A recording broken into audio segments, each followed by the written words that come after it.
My exit from APC means I have ceased to be involved in the presidential campaign of Tinubu. Jibrin, welcome to the news and please subscribe to our channel. Former House of Representatives member Jibrin'S has reacted after defecting from the ruling All Progressive Congress APC to the new Nigerian People's Party NNPP. The outspoken politician reacted on his verified Facebook page yesterday.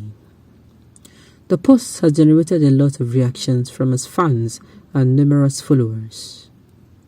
Abdul-Mumin, who is one of the ardent supporters of Bola Ahmed Tinubu's presidential bid, stated that he loved the All Progressive Congress and he is going to miss the political party.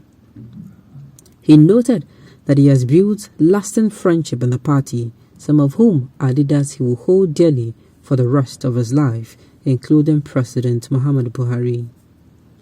He added that he shall remain his son even after the 2023 general election. He, however, thanked everyone for their support and kindness. Abdul-Mumin post goes thus: Why I left the APC.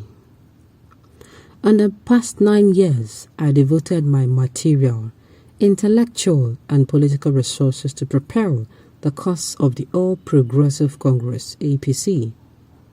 As chairman of the House Committee on Finance in the last quarter of 2013, when the alliances would become the APC materialized, I took a huge risk to join other compatriots in leading 60 members of the House of Representatives from the People's Democratic Party to the All Progressive Congress.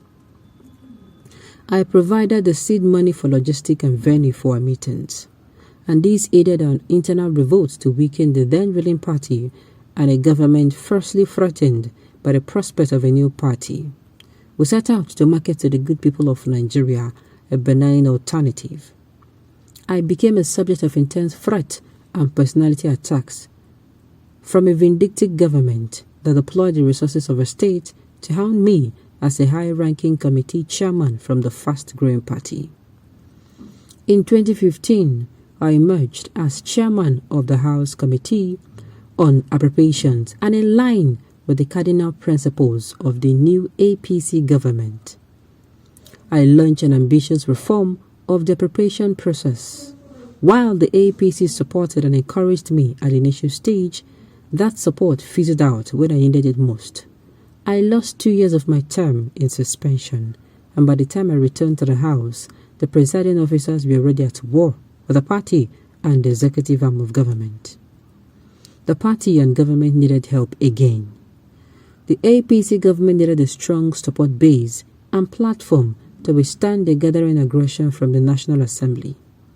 That threat inspired the formation of the pro-Buhari Parliamentary Support Group to protect the interests of a party in the legislature. While the activities of the group took off in the Senate led by the current APC National Chairman, Senator Abdullahi Adamu, he could not in the House. When I returned to the House in 2018, I convened and led the Parliamentary Support Group amidst several caveats to desist from doing so and threat of suspension again. I stood my ground and engineered a working relationship with our counterparts at the Senate to build an infrangible support base en masse for the APC-led government ahead of the 2019 general elections. When I won at the election for the third time at the House in 2019, I felt it was time to take on a new responsibility, and I intended to run for the position of a speaker or the deputy. The party prevailed on me to shelve my vision in the interest of zoning. I did and accepted to lead the campaign of the current speaker. We worked day and night and defied crude antagonism and sabotage to guarantee APC's chances of securing the speakership position. In the end, we all paid our dues to a party that isn't really refusing to acknowledge the sacrifices of its frontline foot soldiers, but quick to throw them under the bus.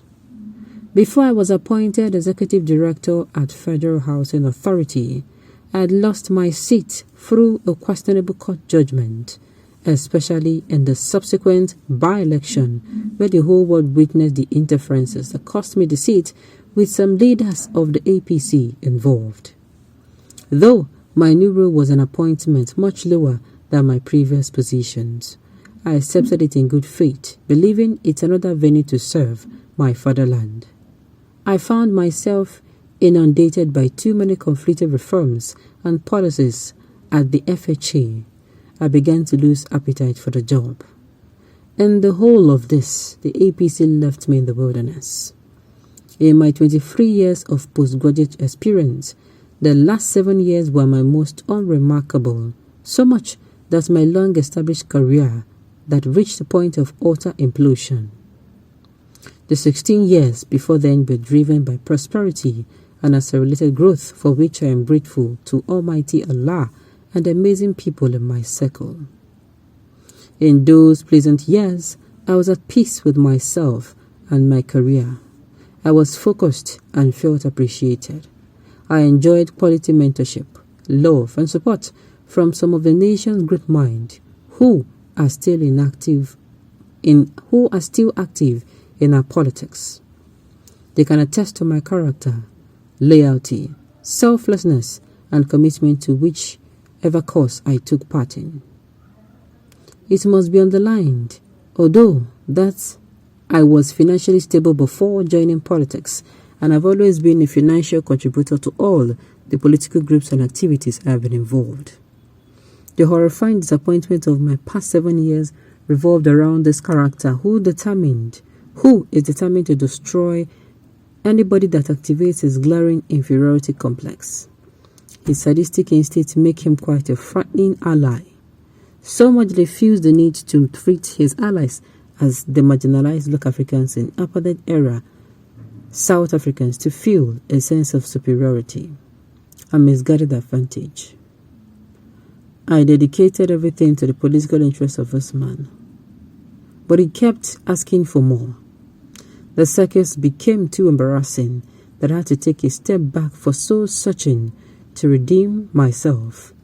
There was a difference between service for the common good and a quest to be worshipped by one's allies. We must never let loyalty. We must never confuse loyalty with slavery. This is quite deep. This is really, really quite deep. At the end of the day, we're going to see how this election matter will unfold. On this note, you've come to the end of the news. We say thank you for tuning in to listen. Until I come your way next time, enjoy the rest of your day.